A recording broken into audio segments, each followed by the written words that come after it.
and found this transitional form. In 1999, paleontologist Neil Shubin and his colleagues set out to find just such a creature. What evolution enables us to do is to make specific predictions about what we should find in the fossil record. The prediction in this case is clear-cut. That is, if we go to rocks of the right age and the rocks of the right type, we should find transitions between two great forms of life, between fish and amphibian.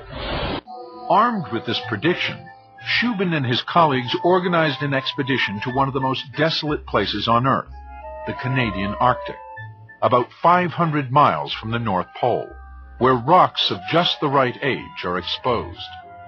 Money was running out. This was it. We were told this was our last year up there.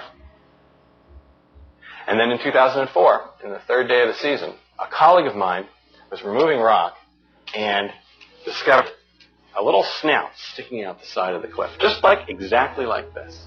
And he removed more rock, and more rock, and more rock, and it became clear this was a snout of a flat-headed animal. And that's when we knew, flat-headed animal at 375 million years old, this is going to be something interesting. They called it Tiktaalik, which means large freshwater fish in the language of the local Inuit people. And it's one of the most vivid transitional fossils ever discovered, showing how land animals evolved from primitive fish. Over here you have a fish of about 380 million years old. And what you see, just like any good fish, it has scales on its back and fins. You compare that to an amphibian, you find a creature that doesn't have scales, and it's modified the fins to become limbs, arms and legs. And the head's very different. It has a flat head with eyes on top and a neck. What we see when we look at the fossil record, at rocks of just the right age, is a creature like Tiktaalik. Just like a fish, it has scales on its back and fins. You can see the fin webbing here. Yet when you look at the head, you see something very different. You see a very amphibian-like thing with a flat head with eyes on top. It gets even better when we take the fin apart. When we look inside the fin, as in this cast here, what you'll see it is bones that compare to our shoulder, elbow, even parts of wrist, bone for bone. So you have a fish at just the right time in the history of life that has characteristics of amphibians and primitive fish. So you can't get any better than that. You've got exactly the transitional features that you would expect at this particular point in time. Now, the interesting thing about this is that this was not the only discovery in this transition. In 2006, yet another intermediate form was found in the same evolutionary transition, a fish called Goganathus. It's more on the fish side, but look at the bones underlying one of its fins. It has a humerus, a radius, and an ulna, and the antecedents of phalanges. It was a fish with fingers. So what it amounts to is at the time of the Dover trial, we actually had a pretty good understanding of this transition. Then what happened in just a year since the trial is that Neil Shubin found Tiktaalik and the nature group found Goganathus. Now, one of my former students is this terrific guy named Colin Perrington who teaches at Swarthmore College, and Colin has a way with words.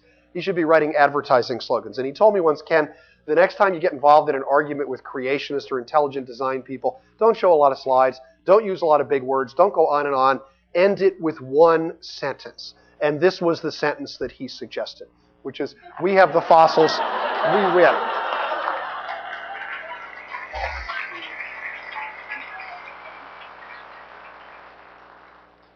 Now, as it turns out, this is a nice picture of Neil Shubin. Neil, like a lot of paleontologists, and this may surprise some of you, teaches at a medical school. And every now and then, when somebody goes on sabbatical, he gets pressed into teaching human anatomy. So after he discovered Tiktaalik, somebody went on sabbatical, and last year, Neil had to teach human anatomy.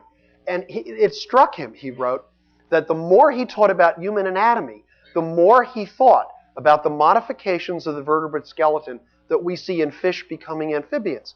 And he realized, in effect, that the human skeleton is actually, some people are worried about being descended from apes. He says, don't worry about that. You're actually descended from fish. And he wrote an extraordinary book. This is not a joke, though. This is a real book. He wrote an extraordinary book called Your Inner Fish. And I urge, this is, if you want to know why you hiccup, if you want to know where breasts come from, Neil has the answers. And the answers all have to do with your inner fish and the fact that the human body is, in fact, a modified fish skeleton. This is an extraordinary and entertaining book. Go out and buy it. I don't get a kickback from Neil, but you will absolutely love this book.